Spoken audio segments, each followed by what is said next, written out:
السراج المنير عليه أفضل الصلاة وأتم التسليم. أما بعد فسلام الله عليكم ورحمته وبركاته.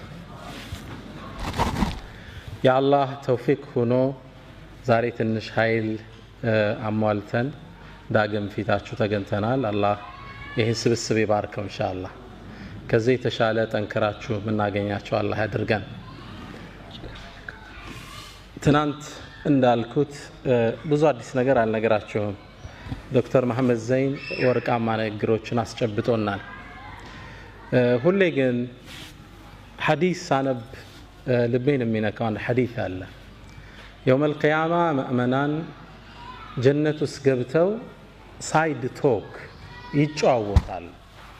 وأقبل بعضكم على بعض يتساءلون ይላል አላህ። ከፈለው ወደ ከፈለው ዙሮ ወሬ ይጀምራሉ። የወርቅ አልጋዎች ላይ ሆነው አንዱ ሙእሚን ሌላኛውን ይጠይቀዋል።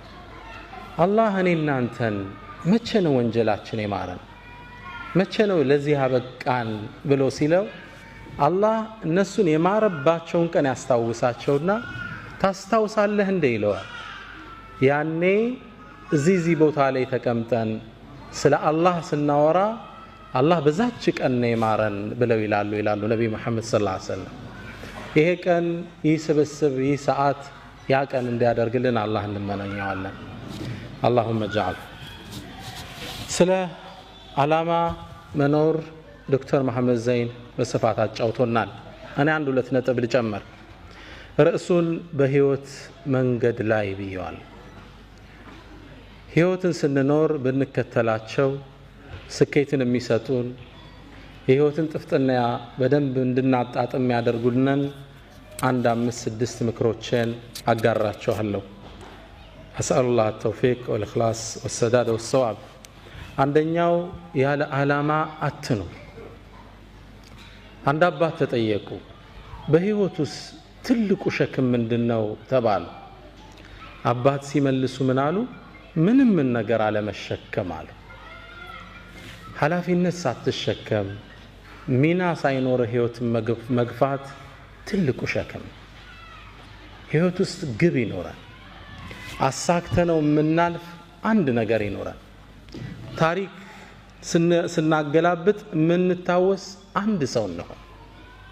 وكن رجلا إن أتوا بعده يقولون مر وهذا الأثر سوهن ሰዎች ካንተ በኋላ ሲመጣ መረ ይሄው በዚህ አልፏል የሚሉት ሰውን وهذا الاثر ፋናው ይሄ አይደል እንዴ?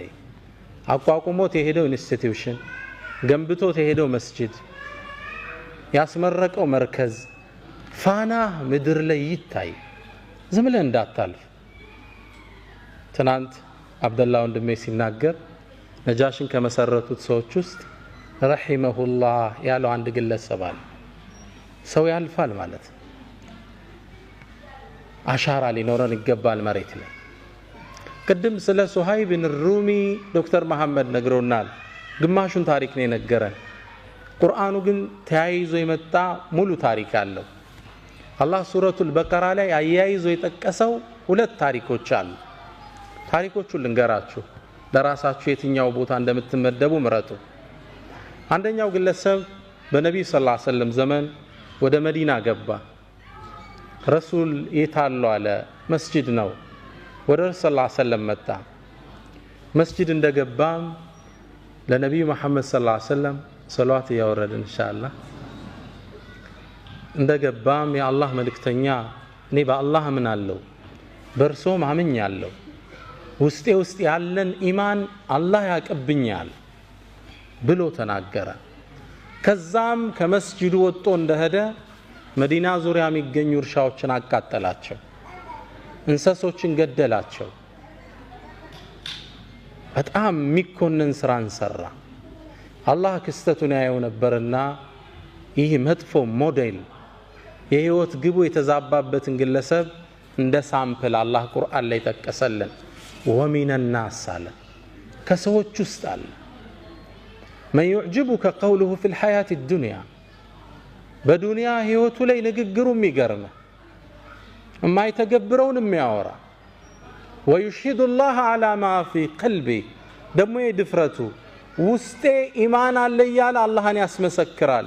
እኔ ልንገር መሐመድ وهو ألد الخصام ድንበር ያለፈ ተከራካሪ وإذا تولى ካንተም ዞር ብሎ ሲሄድ ያረጋውን ልንገርህ سعى في الأرض መሬት ላይ ሮጠ ليفسد فيها መሬት ሊበክል ويهلك الحرث والنسل ዘርንና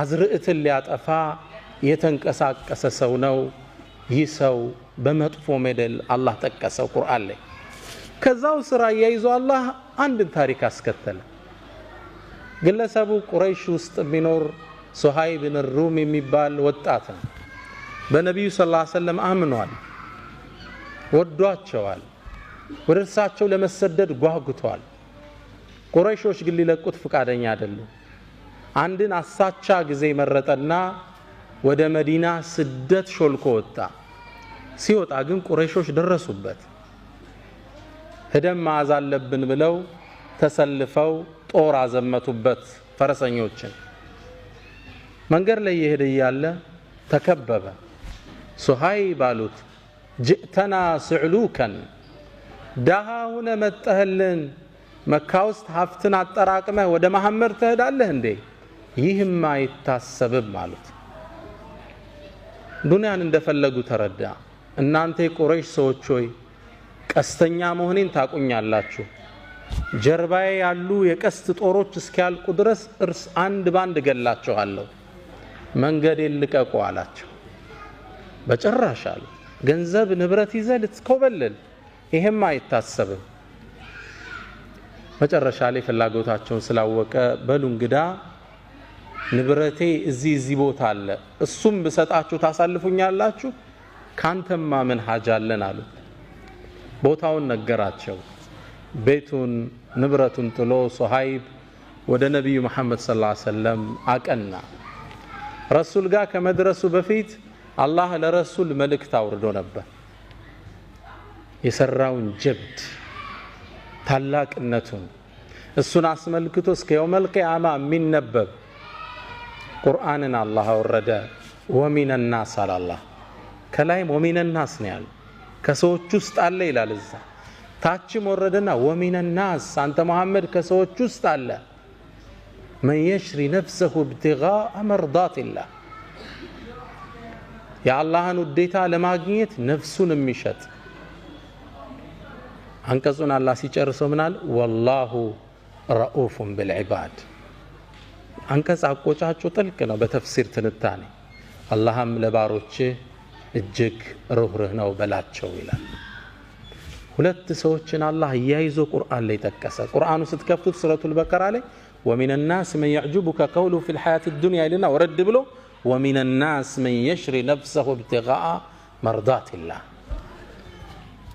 ግብ ይፈልጋል ህይወት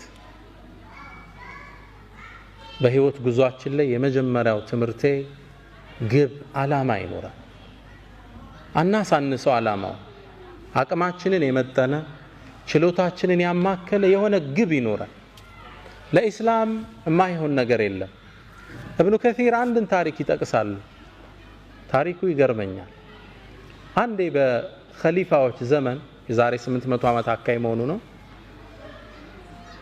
አንድ ያገሪቱ አስተዳዳሪ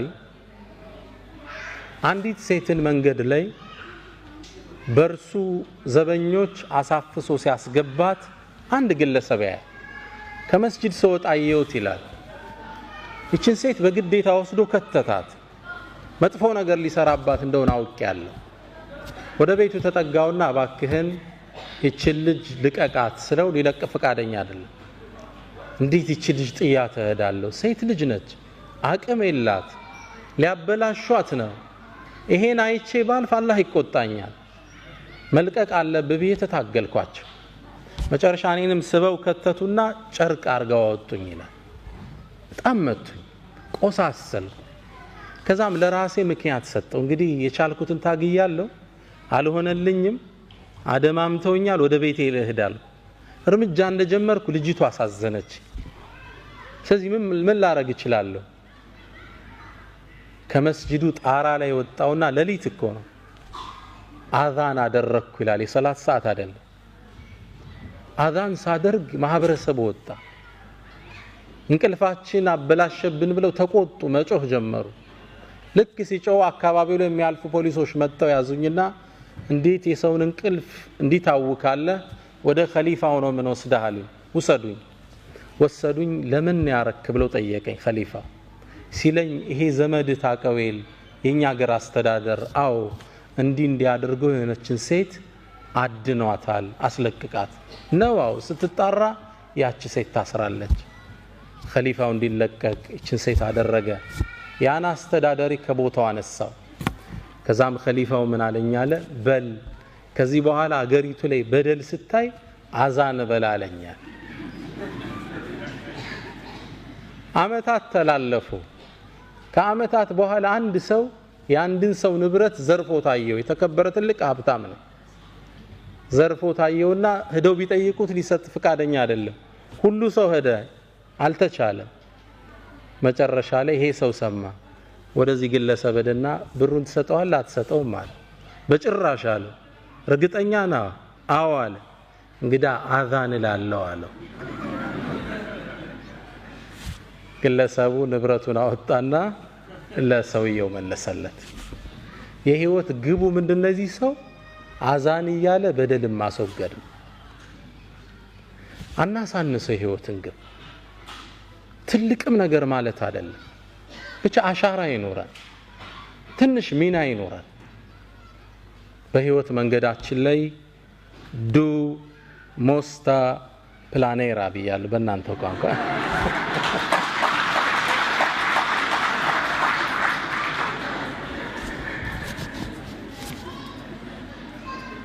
ከሁለት ወር በኋላማ በስዊዲሽ ነው ማስተምራችኋል ኢንሻአላህ። ሁለተኛ በህይወት መንገዳችን ላይ መጀመሪያው ጎል ይኖረን ነው። ሁለተኛ መልካም ስነ ምግባር የልብ መክፈቻ ቁልፍ መሆኑን እንረዳለን። እህቶች፣ ወንድሞች እናንተ የምትኖሩበት ሶሳይቲ ሙስሊም ያልበዛበት ማህበረሰብ ነው። ምናልባትም ሙስሊምን በትክክለኛ እስልምናን የማያውቅ ማህበረሰብ ውስጥ ትገኛላችሁ። ያ ግለሰብ የሚያውቀው እናንተን እንጂ እስልምናን አይደለም። እስልምና ትዝ ሲለው በስራ አብሮት የሚሰራው መሐመድ ወይም ፋጢማን ነው ያ ግለሰብ የሚያስታውሰው። ፋጢማ ጋር ሚስቴክ ካየ ኢስላም ውስጥ ሚስቴክ እንዳለ ያስባል። ስለዚህ እናንተ ቫይስ ጋራንት ኦፍ ኢስላም ናችሁ፣ የኢስላም አምባሳደር ናችሁ፣ አትጠራጠሩ። ጥሩ ስነ ምግባር ካዩባችሁ ኢስላምን ይወዱታል፣ ያነጻችሁን ዲን ይናፍቁታል። እናንተ ጋር ጋፕ ካዩ ኢስላምን ነው የሚተቹት። ቁርአን የሚያውቁት ይመስላችኋል እንዴ? አያውቁትም። ከናንተ መሃል አንድ ሰው አስነስቼ የቡድሃን መጽሐፍ የሚያውቃለ ብል የሚመልስልኛል አለ? ትርጉሙን አይደለም አይቶት የሚያውቃለ መጽሐፉ? አታውቁትም። የምታውቁት ቡድሂስቱን ብቻ ግለሰብ። ግልጽ ነው። የምታውቁት ግለሰቡን ነው። ጥሩ ከሆነ እነዚህ ቡድሃዎች ግን ጥሩ ሰዎች ናቸው ትላለ። በሂደት ምን ትላለ? መጽሐፋቸው ምን ቢሆን ነው ሃይማኖታቸው ትላለ። በሰውየው መማረክህ ወደ ዲኑ የሚያዳርስህ በር ነው። እናንተ ፕሮግራም ተሰጥቷችሁ አርፍዳችሁ ስትሄዱ እነዚህ ሙስሊሞች ፕሮግራም አይጠብቁም ነው የሚል እምነቱን ነው ባንድ የሚያወግዝ። እናንተ ሀገር መጥቶ ስኮላርሺፕ ስለተማረ እዚሁ አውሮፓ ውስጥ አንድ ሱዳናዊ የጻፋት መጣጥፍ ልቤን ነካችኝ። ግለሰቡ ርዕሱ ላይ ምን ይላል? ሌባ ነኝ እንዴ ይላል ርዕሱ። ሌባ ነኝ እንዴ? ምን ገጥሞት ይሆን? በመኖርበት ትምህርት ቤት ውስጥ ይላል ከትምህርት ቤቱ በሚሰጠን ብር እየወጣን እቃ የምንገዛበት አንድ ሱፐር ማርኬት ነበር። እዛ ሱፐር ማርኬት ውስጥ ወጥቼ እቃ ገዝቼ እገባለሁ ሁሌም። ከዛ አንዴ ስወጣ ሁሌም የምገዛው አንድ የምግብ አይነት አለ። ሁሌም የምገዛው $20 ነው ያን እቃ። ከዛ አንዴ ግን ከጎኑ $25 የሚል ተመሳሳይ እቃ አገኘው። ከዛ በጣም ገረመኝና ለሱቁ ባለቤት ምን አልኳት? ይሄ እኮ ተመሳሳይ እቃ ነው አልኳት። አዎ አለችኝ። ታዲያ ለምን የተለያየ ዋጋ ሰጠሽው? ዋው መሰጠት አለበት አለች። ለምን? ይሄኛው ድሮ የገዛ ነው። አሁን ግን ስናስገባ ዋጋ ጨምሯል። ስለዚህ ድሮ የገባው በ20 ብር ነው ያሁኑ ደግሞ በ25 ብር ነው አለችኝ። በእኛ በነጋዴ ቋንቋ አይሄድምና ታዲያ ለምን ዋጋው ስለጨመረ ሁለቱን 25 ማታረጋቸው አልኳት። ሎጂካል ነው አይደል? እሷ ጠጋለችና ወደ ጆሮዬ ሌባ ነህ እንዴ አለችኝ። ግለሰቡ ጽሁፉን ሲጨርስ ሌባ ነኝ እንዴ ይላል ሲጨርስ። የአኽላቅ የሰዎችን ልብ የምንከፍትበት ቁልፍ ነው። እቺ ሰው አሁን ምን አይነት ስብዕና ቢኖራት ነው ትላለች። 5 ብር መጨመር ትችላለች። እርግጥም አዲስ የወረደው ምርት 5 ብር ጨምሯል። አኽላቅ አደራችሁን ስፔሻሊ እናንተ ዘንድ ትህትና ይፈልጋል። ለቀጠሩ ታማኝ መሆን ይፈልጋል። እውነተኝነት ይፈልጋል። አገር ቢያስወጣ ስነ ምግባር ወደ ሰዎች ልብ የምንሄድበት መንገድ ነው። አደራችሁን። እኔ እዚህ ዩሮፕ ውስጥ ማየው ፓርቲ ገርመኛል። ሳነብም ስከታተልም ደስ የሚልህ ኢስላሚክ ማንነት በዘመናዊ መልኩ ተቀርጸው እናያቸዋል። እና እናንተ ደግሞ የሙስሊም አምባሳደር ናችሁ።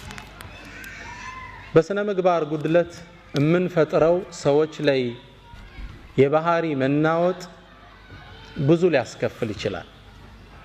አንተ አንድ ሰው የሥራ ባልደረባ ነው አበሳጭት አስቆጥተው ብትድ ያ ሰው ቀኑን ሁሉ ታውኮ ቢሁል አላህ ዘንድ አንተ ወንጀሉን ትጋራለህ። አንድ ጸሐፍት ምን ይላል መሰላችሁ? ድመቷን ማን መታት ይላል። ማን እንደመታት አብራችሁን ይፈልጉ። አንድ ትልቅ መስሪያ ቤት ላይ የሚሰራ የቤት አስተዳዳሪ ለስራ ይገባል።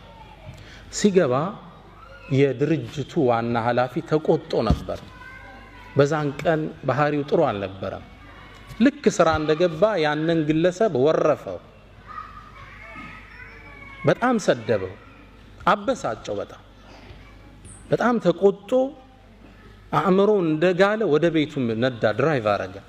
ቤት ሲደርስ በሩ ጋር ማን ጠበቀችው? ሚስቱ ጠበቀችው። ከዛ የተቀበለው ሙቀት አዘነበባት። እህቶች አላህ ያስችላችሁ። ያው ባሎች ሲቆጡ እናንተ ላይ ነው አርም ያሳርፉት። ሚስትን እሱም ሰደባት። ተራ ነገር ነው የምታወራው። ተቆጣት፣ አበሳጫት። እንዴ ምንድን ሆኜ ነው የምትለኝ? ምን አረኩ? መለሰችለት። ያናግራት ፈቃደኛ ጥላት ገባ። ተበሳጨች እሷ።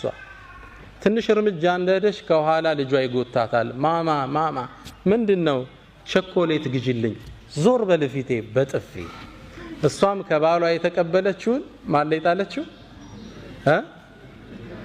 ልጇ ላይ ጣለችው። ልጅ ደግሞ እጁ ላይ ለካ ትንሽ ብስኩት ይዞ ነበር። ከስር ድመት መጣ፣ አንጋጣ ስጠኝ ትለዋለች። ቤቢ ደግሞ ተበሳጭቶ ነበርና በካልቾ ጥግ አደረሰ። ድመቷን ማን መታት? ማን ነው የመታት ድመቷን? ማን? መሐመድ። የመጀመሪያ አበሳጨው የካምፓኒው ማናጀር። ትስማማላችሁ? የስ ማሙሽ አይደለም የመታት። ቤተሰቡ የተቀባበለው መጀመሪያ የተለቀቀበትን ሰዓት ነው። አንተ አንድ ሰው ላይ የምትፈጥረው መናወጥ፣ የስነ ምግባር ጉድለትህ ብዙ ፋሚሊ ሊያዛባ ይችላል። ስነ ምግባር ወደ ሰዎች ልብ የምንሄድበት ምንድነው? መክፈቻ ቁልፍ ነው። በህይወት ጉዟችን ላይ ጥሩ ስነ ምግባር ይኑረን። ሁለተኛው ምክር እሱ ነው። ሶስተኛው በህይወት መንገድ ላይ ለሰዎች ቅን ሐሳብ ይሁን። ደግነት ለራስ ነው፣ መጥፎነት በራስ ላይ ነው። አላህ ቁርአን ላይ አንድን አዋጅ ይናገራል። እና አህሰንቱም መልካም ብትሰሩ አህሰንቱም ሊአንፉሲኩም ለራሳችሁ ነው፣ ውጤቱ ወደ እናንተ ነው የሚመለሰው። ወኢን አሳእቱም መጥፎ ብትሰሩ ፈላሃ በነፍሶቻችሁ ላይ። ደግነት የህይወት መርሃችን ይሁን። በህይወት ጉዟችን ላይ ኢንሻአላህ ደግ እንሰብ፣ ለሰዎች መልካምን ለማድረግ እንሰብ። ደግነት ነፃነት አለ ፈላስፋዎች ሁሉ ዓለም ላይ ያለፉ ፈላስፋዎች philosophers በሁሉም ሐሳብ ላይ ተለያይተዋል ስለ አላህ እንኳን ተለያይተዋል የነ ኒቼን መጽሐፍ ብታነብ God is dead የሚለውን ሐሳባቸው መፋለስ ታየዋል በአንድ ሐሳብ ላይ ግን ተስማምተዋል እርካታ የሚገኘው ከመስጠት እንጂ ከመቀበል አይደለም እንዴ ብዙ ብር ስታገኝ ይመስላል እርካታ የምታገኝ ከመስጠት ነው ሃፒነስ ያለ ደግ በህይወት ጉዟችን ላይ ደግ ሰው ነው ለሰው ቅን እንሰብ የሥራ ቫካንሲ አየህ ስራ ላይ እንትና እኮ ስራ የለውም ደውለህ ጥራው እህቴ የሆነ ጥሩ ሰው አየሽ እገሌ እኮ ለእንትና እንዲህ ሊሆናት ይችላል ቅን ማሰብ ለሰው ለሁለቱም የቁርአን አንቀጾች ሁለት ምሳሌ ልስጣችሁ እና አህሰንቱም ለአንፉሲኩም ደግነት ለራስ ነው ዶክተር ራቲብ ነቡልሲ ያወሩት ታሪክ ነው እርሳቸው ስላወሩት ነው እኔም ታሪኩን መደግመው አንዴ ይላሉ አንድ የመስጂድ ኢማም ኸጢብ አሰጋጅ ናቸው ትልቅ ዓሊም ናቸው በህልማቸው አንድ የሚገርማቸውን ህልም አዩ በህልማቸው ያዩዋቸው ነብዩ መሐመድን ሰለላሁ ዐለይሂ ወሰለም አላህ ሁላችንን ይወፍቀን ኢንሻአላህ ነብዩ መሐመድ ሰለላሁ ዐለይሂ ወሰለም ሐዲስ ላይ እንደሚሉት መራአኒ ፈቀድ ረአኒ فإن الشيطان لا يتمثل بي እኔን ያየኝ አይቶኛል ሸይጣን በእኔ መመሰል አይችልምና ይላሉ አላህ እርሳቸውን ከማዩት አላህ ያድርገን በህልም ይህ የመስጂድ ኢማም አዩዋቸው ነብዩ መሐመድ ሰለላሁ ዐለይሂ ወሰለም አንድን ኃላፊነት ለግለሰቡ ሰጡት ከመስጂዱ ጥግ የሚኖር ገሌ የሚባል ሰው አለ ሂድና በጠዋት ቤቱ فبشره انه جاري في الجنه ጀነት ውስጥ ጎረቤቴ እንደሆነ ንገረው ከባድ ብስራት ነው አይደል ኢማሙ ከንቅልፍ ነቁ ይሄን ብስራት እሳቸው ማመታት ያሰገዱት አላገኙት ስንት ሰው ያስተማሩ የነብዩ ጓደኝት በጀነት ጓደኛ ማን ይሆን ግለሰቡ ወደ ቤቱ አቀኑ ቤቱን ሲያንኳኩት መስጂድ ላይ በርቀት የሚያውቁት አንድ ግለሰብ በጣም ተገረሙ እኔ አንድ ነገር ልነግርህ ነው የመጣው አሉት ምን ብትሰራ ነው ረሱል ሰለላሁ ዐለይሂ ወሰለም በጀነት ጎረቤታቸው እንደሆንክ እንድነግርህ ላኩኝ ምን የሰራኸው ኸይር ስራ አላሉት ግለሰቡ ምን አለ ምን ኸይር ስራ አለኝ ብላችሁ ነው ምንም የለኝም በጭራሽ አንተና አላህ የምታውቁት ትልቅ ምስጢር አለ በአላህ የሆነብህ ነገረኛ አሉት ግለሰቡም ሼህ ያው ሀያ ያዘው ከጠቀመውት አንዲት ስራ አለችኝ እሷ አላጫውታችሁ ነገረኛ አሉት አንዲት እንግዲህ ሲኖር ለጋብቻ ወሰነና አንዲትን ወጣት ለጋብቻ ጫዋት ይላል ሳገባት ንጹህ ሴት ናት ብዬ ነው ነገር ግን ማላቀው ታሪክ ነበራት ልጅቱ ባገባዋት በአራት ወር ውስጥ ልጅቱ አጋጣሚ እርጉዝ ነች ያረገዘችው ከሌላ ነው አላህ ይጠብቃችሁ ኢንሻአላህ ግን ትዳር መስርታለች ምጥ መጣኛለች የት ነው ያረገሽው በጣም ፈራች አለቀሰች ተጸጸተች አፉ በለኛለች ግን ተበሳጭቻለሁ መጨረሻ ላይ ራሴን ሁለት አማራጭ ላይ ያገኘሁት አንድ እቺ በዝሙት ያረገዘች በጣም ማትረባ ተራሴት ብዬ ለቤተሰቦቿ መልሼ አካባቢው አይን ላፈር እንዲላት ማድረግ አንድ አማራጭ ሁለተኛ ደግሞ ተሳስታ ነው እቺ ልጅ ወጣት ነች እዚህ በህይወት የሆነ አጋጣሚ ተሳስታለች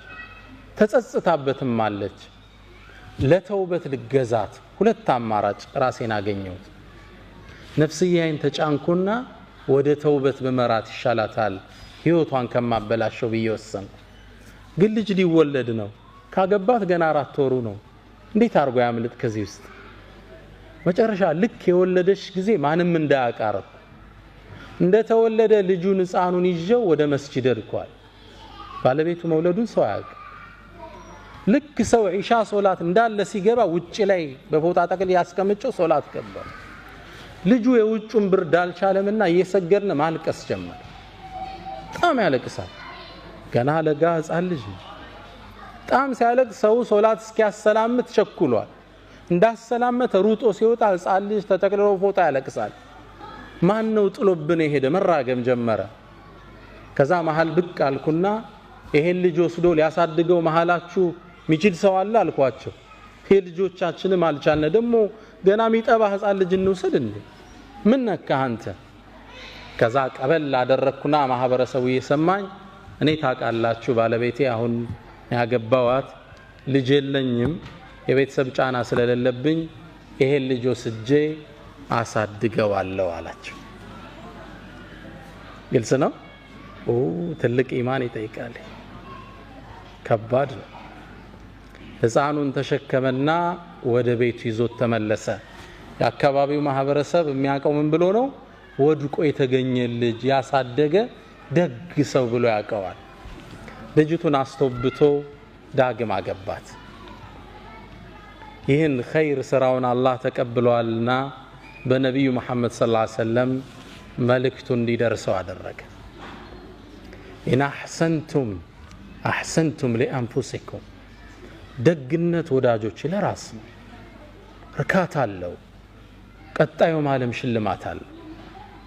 መጥፎነት ደግሞ በራስ ላይ ነው። የሰው ልጅ በሰው ላይ መጥፎ አይሰራም አይምሰላችሁ፣ ራስ ላይ ነው የምትሰራው። የአናጺው የመጨረሻ ቤት የምትባል ታሪክ አለች። እሷን ላጫውታችሁ። ግለሰቡ አናጺ ነው። በርካታ ቤቶችን ሰርቷል። በተለይ ደግሞ አመታት አብሯቸው የሰራቸው አንድ ትልቅ ባለሀብት የሪል ስቴት ባለቤት አለ። ግለሰቡ ብዙ ቤት እንዲሰራላቸው አድርገውታል። እሱ ነው ጣውላዎቹን፣ ወለሎቹን የሚያነጥፈው፣ ፐርኬውን፣ ጣራውን ሁሉንም የሚሰራ እሱ ነው። ኪችኑን ሁሉ የሚሰራ እሱ ነው። በርካታ ቤት ሰራላቸው። ታዲያ አንዴ ስራ በጣም ስለሰለቸው መልቀቂያ ወረቀት ወደ ድርጅቱ አስገባ። ድርጅቱ ውስጥ ወረቀቱን ሲያስገባ የድርጅቱ ባለቤት ወረቀቱን ሲያዩት የሥራ መልቀቂያ ወረቀት ነው። ይህ ሰው ስራ ሊለቅባቸው ነው። በጣም ጥሩ ጓደኛቸው ነበር። አመታት አግዟቸዋል። ከዛም ምን አሉት? በል ስራውን ልትለቅ ወሰንክ? አዎ። እንግዲህ አንድ ነገር ላስቸግረ። ምን አላቸው? የመጨረሻ አንዲት ቤት ስራልኝ ማስታወሻ ትሆነኝ አሉት። ሰውየው ለመስራት ፍቃደኛ አይደለም። መጨረሻ ግን ከነበራቸው ቆይታ አንፃር ይሻላቸው።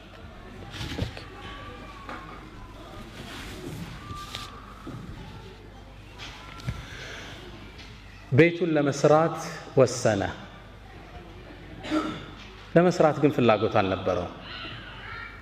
መጨረሻ ላይ ቤቱን ከመስራቱ በፊት እቃዎቹ ቀረቡለት። ይህን ስራ በጥራት ብሰራው አይሸልሙም፣ ባልሰራውም ስራ እየለቀኩ ነው፣ ምን ገደደኝ ብሎ ወሰነ። ከዛም ቤቱን እንደ ነገሩ የመጨረሻ ቤት ስለሆነ ጠገንገን አድርጎ በማይረባ እቃ ጥራት በሌለው አሰራር ቤቱን ሰራው። የግለሰብ አይደለም ቤት ኪችን መሆን የማይችል ቤት ሰርቶ ለእርሰውየው ቁልፉን ወሰደላቸው። ሰውየው ደግሞ ቁልፉን እንደተቀበሉ ወዳጀ ወይ ያሉት ዙረው፣ ይህም ቤት ስራልኝ ያልኩ ለኔ አልነበረም፣ አመታት ከኔ ጋር ሰርተሃል፣ ለአንተ ማስታወሻ እንዲሆን እፈልጋለሁ። ወኢን አሳእቱም ፈለሃ፣ ይህ ቋሚ ህግ ነው፣ እንዳትጠራጠሩ። ደግነት ለራስ ነው። ደግ እንሁን። ደግ ከመሆን የሰው ልጅ ምን ይከስራል? በሐሳብ ቀን ደግ ለሰዎች፣ መጥፎ ዙሮ ይጠልፋል፣ አትጠራጠር። አንድ ግለሰብ ባለቤቱ ጋር ልግባባ ይላል በወሬ። አጋጣሚ ተቆጥቶ የሆነ ነገር አደረግኩ ሲል ማይሆን ቦታ ይመታትና ትወድቅበታለች። ስትወድቅበት ትንሽ አያት፣ ትንፋሿ ቀጥ አለ፣ ሞተችበት። ደነገጠ። ምን ያደርግ? ገደልኳት ቢል ዕዳ ነው፣ ለወሬም አይመችም። ምን ያደርግ? አንድ ጓደኛ አለው፣ ደግ ያልሆነ ጓደኛ። ባላቅ እንዲያርግ ስመታት ገደልኳት፣ ምን ላድርግ አለው። ነው እንግዲህ አጋጣሚ ወድቃ ሞተች ብለ እንዲያደርግ መፍትሄ ብዙ አለ አይደል? ሸረኛ ነበርና መጥፎት መውጫ ነገረው። አይ የምታረገውን አንድ አቋራጭ መንገድ ልስጥህ አለው። አንድ ወጣት ቆንጆ ወጣት ሲያልፍ ያዘውና እሱን ገደለውና ላይዋ ላይ ጣለው። ከዛም ዚና ስትሰራ አገኘዋት፣ ተበሳጨች፣ ሁለቱንም ገደልኩ ብትል ይሻላል አለ።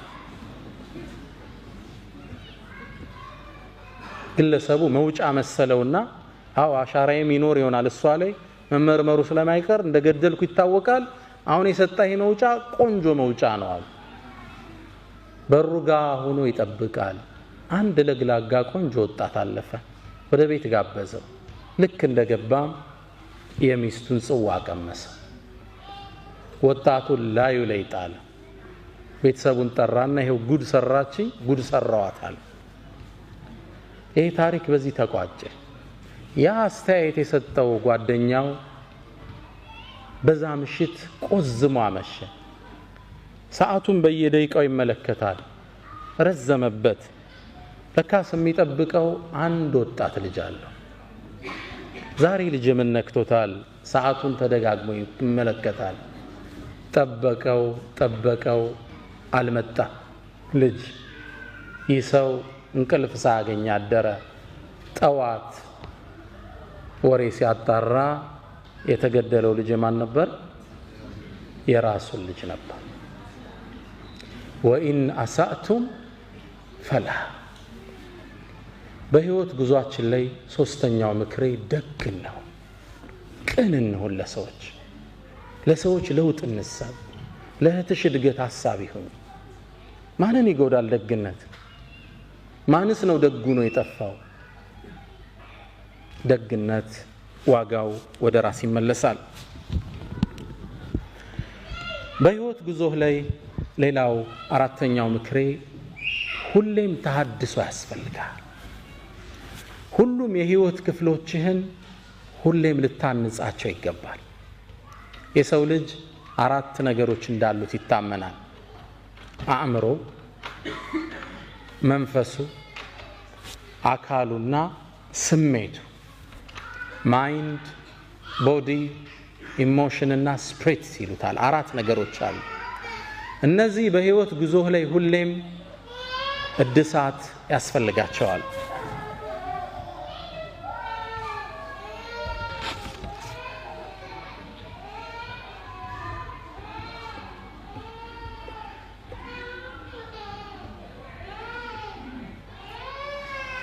ናም ኢንሻአላህ።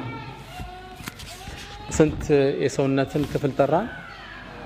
አንደኛ ቦዲ ያለ፣ ሁለተኛ እህቶች ምን አለ?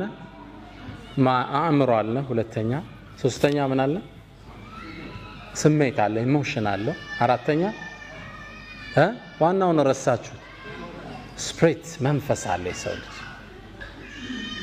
እነዚህ 4ቱን ሁሌም ማደስ ጥገና ያስፈልጋቸዋል። ባላንስድ ላይፍ ምንለዋል። እነዚህ ማሟላት አለብን። አእምሮ በንባብ መልካምን ነገር በማዳመጥ ሐላል የሆኑ ፊልሞችን ቢሆን በመመልከት አእምሮ ይፋፋል፣ ይዳብራል። ግልጽ ነው። አካል ፊዚካል ኤክሰርሳይዝ በመስራት ባላንስድ ኤክሰርሳይዝ ይሉታል። የተመጣጠነ ስፖርት ማለት ነው። ብዙ ጊዜኛ ስፖርት በትክክል አንሰራም አይደል? ነሸጥ ሲለን ጅም ነዳለን፣ ከዛ ወር እናቆመዋለን። ይሄ የበለጠ ያወፍራቸዋል። ጥንቃቄ ይወሰዱበት። እኔ እየሰራው ኮን ስፖርት መወፈር የሚል ሰው ይገጥማቸዋል አይደል? ባላንስድ አይደለም። ትለጥጠውና ምግብ ይገባል መልሰህ። ለዛ ነው ስፖርት በሳይንስ ደረጃ የሚታወቀው በሳምንት 3 ቀን ለ1 ሰዓት ያህል ግልጽ ነው። አሊያም 5 ቀን ለ20 ደቂቃ ያህል። ፎርሙላው ግልጽ ነው አይደል? 5 ቀን ለ20 ደቂቃ ያህል ዱብ ዝልዝል ሮጥ ያስፈልገናል። አተነፋፈስ ይስተካከላል፣ የሰውነት ሼፕ ይስተካከላል፣ ጥንካሬ አብሮ ይወለዳል። አካል መጀመሪያ በስፖርት፣ ሁለተኛ ዳይቲንግ አመጋገብ አለ። ግልጽ ነው። አመጋገብ የተመጠነ አመጋገብ፣ ከምግብ በፊት 30 ደቂቃ በፊት ውሃ መጠጣት። ውሃ አንዳንዴ እየበላ መጠጣት በሳይንሱ አይመከርም። ከምግብ በፊት 30 ደቂቃ በፊት ውሃ መጠጣት። ውሃ ደግሞ ከምግብ በኋላ እንጠጣ ካለ 30 ደቂቃ ቆይተን መጠጣት አለብን። ግልጽ ነው። ፍሩት ብዙ ጊዜ ልመዱ ተብሏል። አሁን ተቆራርጦ አብሮ ይቀርብልናል። የፍሩት አመጋገባችን መስተካከል አለበት። ፍሩትስ ከምግብ በፊት 30 ደቂቃ ወይ 1 ሰዓት በፊት ነው መበላት ያለባቸው፣ አሊያም በኋላ። ብዙ ጊዜ ምንድነው የሚሆነው? ቀይ ወጡ ምን አልጫውን እንበላና ከጎን ደግሞ ሙዝ ብርቱካን ይቀርባል። ከላይ ከበላው ትኩስ ነገር ነውና የገባው ሙዙ ብርቱካኑን ያፈላዋል፣ ጥቅም የለውም። ሆዴን ነፋኝ ትላለህ አርበልተ። ሳይንቲፊክ ሪሰርች ነው መነግራችሁ። ፍሩትስ ብቻቸው መበላት አለባቸው። ቀድመው ይበላሉ፣ ጨጓራ ላይ ተነጥፈው ይቆያሉ ቦታ ቦታ ይዘው። በዛ ላይ ሌላ ምግብ ሲጨመር ለጤንነት ጥሩ ነውና ሁለተኛው ምናድሰው የመጀመሪያው ምንድነው? አካል የስፖርት አንድ፣ ሁለተኛ አመጋገብ፣ ሶስተኛ ስትሬስ ማኔጅመንት ይሉታል ዶክተር ስቲቨን ኮቬ 7 Habits of Highly Effective People የሚል መጽሐፍ አላቸውና እዛ ላይ ሶስተኛው ስትሬስ ማኔጅመንት። ህይወት ያው በጭንቀት ማዕበል ትናጣለች አይደል? ሁሌም ከሐሳብ አባርተን አናቅም። ትዳር ያሳስባል፣ ስራ ያሳስባል፣ የወላጆች ጉዳይ ያሳስባል፣ ዳዕዋው ያሳስባል፣ የዓለም ሁኔታ ያሳስባል። ከስትሬስ ውስጥ አለን፣ ጭንቀት ውስጥ። ይሄ ማኔጅ ማድረግ አለብን። ህይወት ሁሉም ቤት አሳይመንት አለው አይምሰላችሁ። አእምሮ አሸብርቆ ብታዩት ግን ውስጡ የሚያስጨንቀው አጀንዳ አለው፣ አትጠራጠሩ። ስለዚህ ጭንቀት ሲመጣ ማኔጅ ማድረግ አለብን። ዱንያ ኃላፊ ነች፣ ከልኩ አያልፍም። ሁሉም ነገር ለኸይር ነው። ራስህን እየጠገንክ አካልህን መጠበቅ ወሳኝ ፓርት ነው። በህይወት ጉዞ ላይ አራቱን ጠብቃቸው። አንደኛ ምን አለ አሁን ያነሳ ነው? አካልን በአመጋገብ በስፖርት ጭንቀትን በመቆጣጠር። ሁለተኛ ስፕሪት፣ ለዚህማ ሙእሚኖች ነን። መንፈስ ጥገና ያስፈልገዋል። ዚክሮች ያስፈልጉናል። ቁርአን ዊርድ ያስፈልገናል። አላህ ይወፍቀን። ረመዳን ላይ ከቁርአን ጋር የተፋታን ሰዎች እንበዛለን አይደል? አሁን አለ እንደ ከዛ በኋላ ያነሳ ኪታብ አይመስለኝም። ቋሚ ይዞ ቢያንስ 1 ፔጅ በቀን ሚል አለ ማለች። አላህ ያዘነለት ካለ ደስተኛ ነኝ። ቋሚ የሆነ የመንፈስ ግንባታ ይፈልጋል። ዳዕዋዎችን ዩቲዩብ ላይ ያወረድን ማዳመጥ፣ ሲዲዎችን ማዳመጥ፣ ኢስላሚክ ቡኮችን ማንበብ ኢማን ሊጨምሩ የሚችሉትን ኢማን ተሐድሶ ይፈልጋል። አለ ሶላት እኮ እየከበደ ይመጣል። እናንተ ሀገር ደግሞ ሶላቱን መደመር ያው የቀለለ ነው የሰራው ሲስተማችሁ። ኢማኑ ይላላና አንድ ላይ ተሰበስበዋል። ሶላት እንዴት ነው አልኩት። ውጭ የሚኖሩት አሜሪካ ወንድማለኝና አም ጉድ አለ። ግን እንደው የምትቸገረው አንዳንዴ 5ቱም በአንድ ያሰልፋቸዋለሁ አለ። በቃ ከሱፊ እስከ ኢሻ ያለውን ኢሻ ላይ ነው ገብታ የምትሰግደውና የመንፈስ ተሐድሶ ይፈልጋል። ህይወት በኢማን ጥንካሬ ካሉን ማታልፋት መከራ ነች። ኢማን ሲኖር ችግሮቹ ሊያንሱብህና ደስተኛ ነህ ሁሌ። ከዛ ነው ጥሩ ኢማን ያላቸው ሰዎች ሲበሳጩ ብዙ አታያቸው። ከልኩ ያልፍ ዱንያ አይደለች እንዴ? ላ አይሽ ኢላ አይሹል አኺራ። ዋናው ሀገሬ ላይ አይደል እንዴ? why do I bother about it? ኢማን ተሐድሶ ሲጎለው ነገር ይጀመራል። ባልና ሚስት አለመግባባት ይጀምራሉ። እሷም ኢማኗ ይቀንስና አንተም ግባና ኪችን ስራ እንጂ ማለት ትጀምራለች።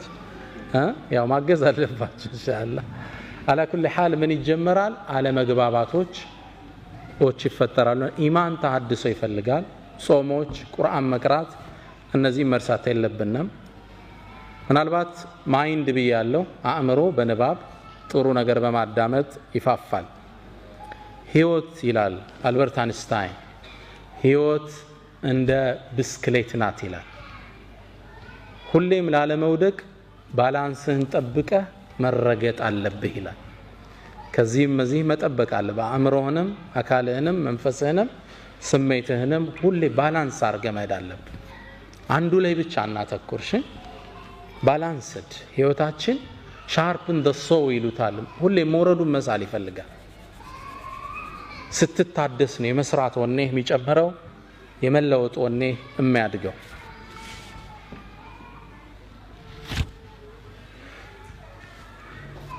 አምስተኛው ነጥብ በህይወት መንገድ ላይ ነጥቦችን የያዛችሁ ነው ነጥቦቹን ነው ሐሰን በሲዲዮ አታላችሁ ነው ያው ይደርሰናል ብላችሁ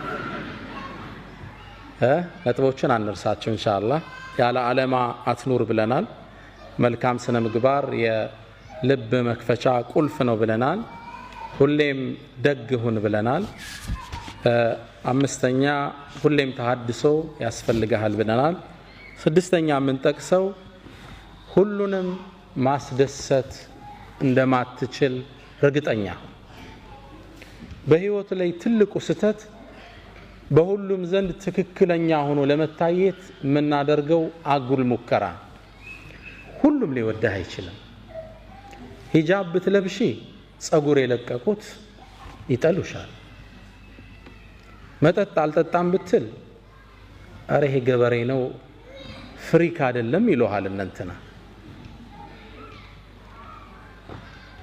እኛ መቅጣጨት ያለብን የአላህን ውዴታና ውዴታ ሁሉም ማስደሰት አንችል ሙእሚን ግቡ ምንድነው ቅድም እንዳለው ሪዳላህ አላህ የሆነ ነገር ስናደርግ ይሄን ሰው ይወደዋል ገሌ ትጠላዋለች አይደለም ይሄን ነገር አላህ ይወደዋል አይወደው ይሄ ብቻ ነው ሪፈረንሳችን ሁሉንም ማስደሰታችን ሰው የተለያየ ራእይ ያለው ስለዚህ በየሄድንበት እንደ ውሃ ቅርጻችን መለወጥ የለብንም ትንሽ ፍሪክ ከሆኑት ጋር ስተድ የፍሪክ ቋንቋ ማውራት አንደው ሂጃብም ማይደግፉ ስታይ ጸጉርሽን በዚች ብቅ ማድረግ እነዚህ ፓርቶች ፕሪንሲፕል ያለ ሰው ነው ይሄ እኔ ሙስሊም ነኝ ዱንያ ላይ ግብ አለኝ ግልጽ ነው ትምርት ቤት ላይ እንደማየው ጎረቤት ላይ እንደማየው ሰው ልሆን አልችልም እኔ ጎል አለኝ ዱንያ ላይ አንድ አባት ለልጃቸው የሰጡት ምክር እኔም ላካፍላችሁ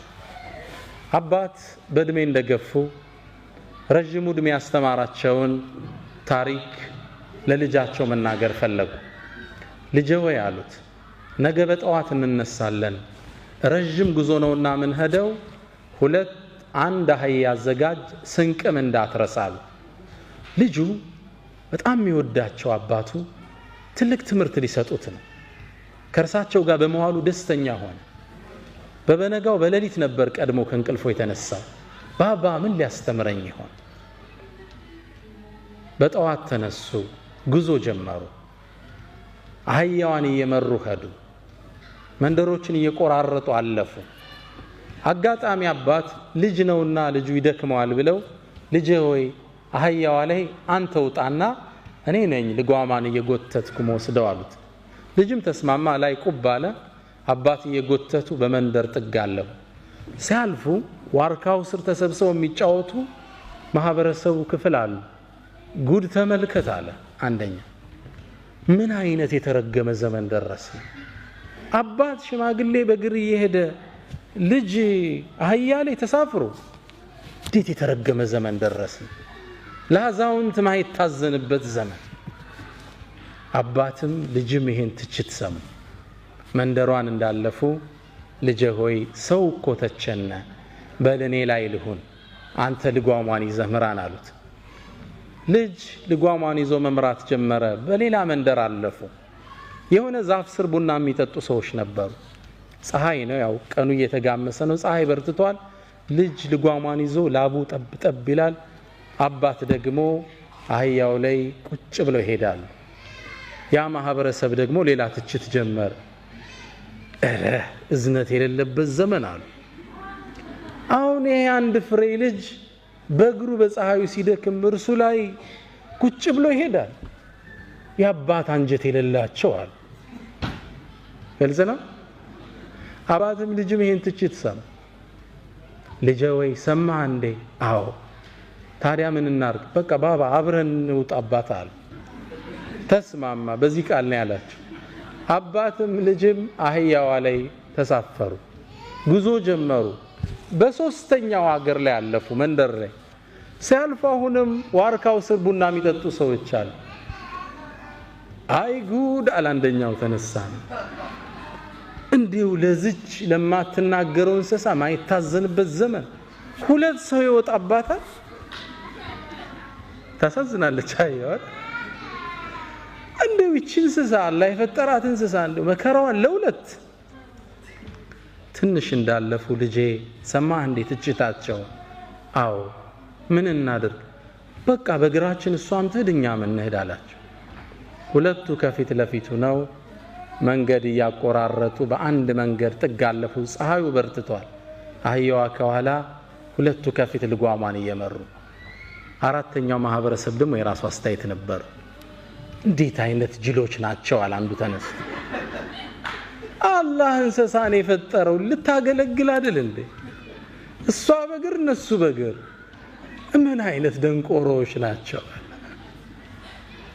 አባታውን ማስተማር የፈለጉት ትምህርት ተቋጨ ዋርካው ስር ቁጭ ብለው ምግባቸውን ከፈቱና ልጃቸውን ያጎረሱ ልጄ ሆይ የሰውን አስተሳሰብ ልታረከው አትችልም የአላህን አስተሳሰብ ብቻ የአላህን ውዴታ ብቻ ፈልጋሉት رضا الناس غاية لا تدرك የሰዎች ውዴታ ማይደረስበት ጥግ ነው ግልጽ ነው መቅጣጫት ያለብን ይሄን ነገር አላህ ይወደዋል ነው ሪፈረንስ ፖይንታችን ይሄ ከወደደው ታረጋዋለህ that's your goal in life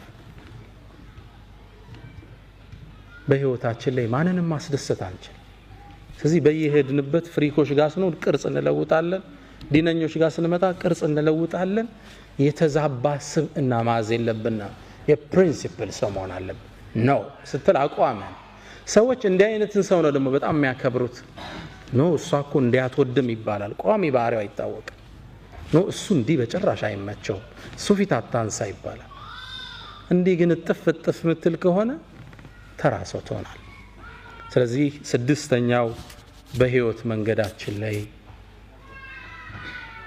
የሰዎችን ውዴታ ትተን የአላህን ውዴታ እንቅጣጭ ግባችን አላህ ይሁን ዱንያ አጭር ነች አይደል ወንድሞች ስንት አመት ከፍተኛ 50 60 ሾርት ቱ ሾርት ምናልባት አብዛኞቻችን እስካሁን የኖርነውን ያህል ላይቀረን ይችላል አብዛኞቻችን ከኖርነው ሩቡን ነው ከዞዲያ ምን ጨምረው ምናልባት it's too short ቅርጽህ መለወጥ የለበት ፕሪንሲፕል ዋይዝ መሆን አለበት አላማ ያለህ ሰው ጎልህ አላህ ነው ወደሱ መቅጣጨት ምናልባት እንደ መጨረሻ አንድ አካል መሆናችንን አንርሳ የትናንቱን ትምህርት ለማጠናከር ነው ነብዩ መሐመድ ሰለላሁ ዐለይሂ ወሰለም مثل المؤمنين في تواديهم وتراحمهم وتعاطفهم የሙእሚኖች እኮ እርስ በርስ መዋደድ አንዱ ለአንዱ የሚያሳየው ዘኔታ አንዱ ለአንዱ የሚያሳየው የስሜት ዝንባሌ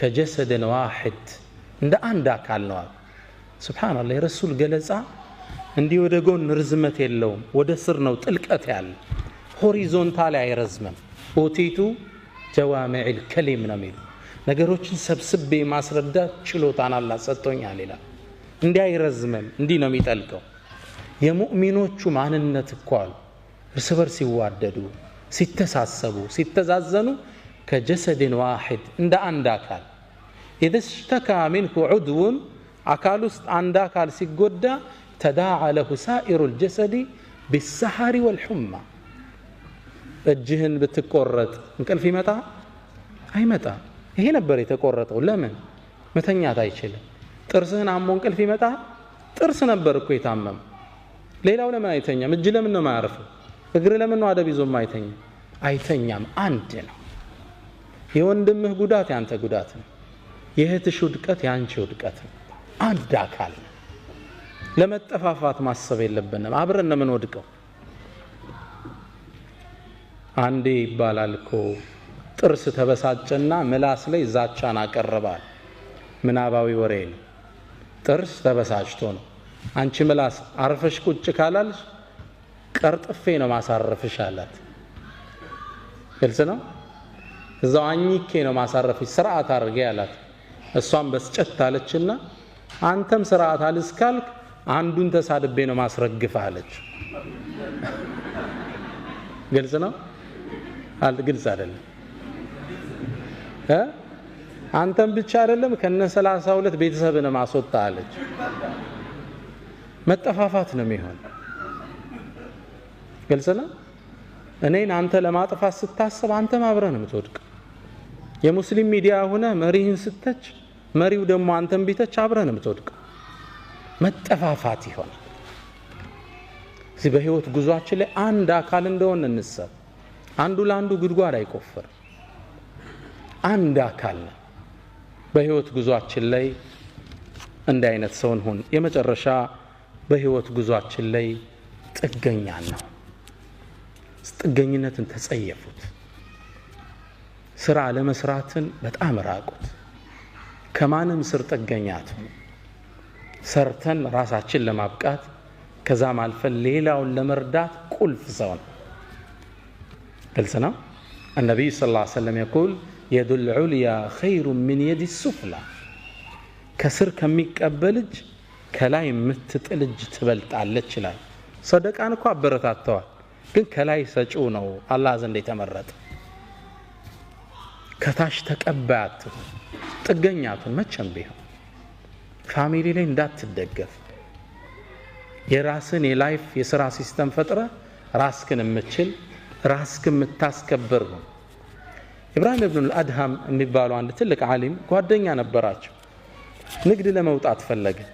ካልነገድኩ አለ በል ቀጥል አሉ። ንግድ ወጥቶ እየሄደ ያለ አንድ በረሃ ላይ ደክሞት አረፈ። ሲያርፍ ይህ ግለሰብ አጋጣሚ አላህ አንድን ተአምር አሳየው። ሁለት አሞራዎችን ተመለከተ። ከኔ ጋር ናችሁ? እኔ ጋር ናችሁ? ኢንሻአላህ ሁለት አሞራዎችን ተመለከተ። አንደኛው አሞራ አይኑ አያይም አጋጣሚ። ሌላ አሞራ ሌላ ቦታ ምግብ ይዞ መጥቶ አፉን አስከፍቶ ምግብ ሲመግበው አየ። ሱብሃንአላህ አለ ግለሰብ። አሞራን በረሃ ላይ የሚቀልብ ጌታ እያለኝ ነው እንዴ ንግድ ብዬ አህያ አሰልፌ የወጣሁት ወደ ሀገር ያለ። መሪውን አዞረ። ከተማይቱም እንደገባ ይህን ትልቅ ዓሊም አገኛቸው። ያ ሼኽ አለ አላህ በረሃ ላይ አሞራ የሚመግብ ጌታ እኔንስ ቤቴ ሆኜ ይመግበኝ የለ ምን ስራ አሰራኝ አላቸው። ኢብራሂም ኢብኑ አልአድሃም በሳል ነበሩና ትክክልና አሉት። አላህ ይርዝቅሃል፣ ሪዝቅን ማየት ይነሳሃል፣ ግን ለምን ውሩ አሞራ ለመሆን መረጥክ አሉት። ግልጽ ነው። ለምን መጋቢው ማቱ?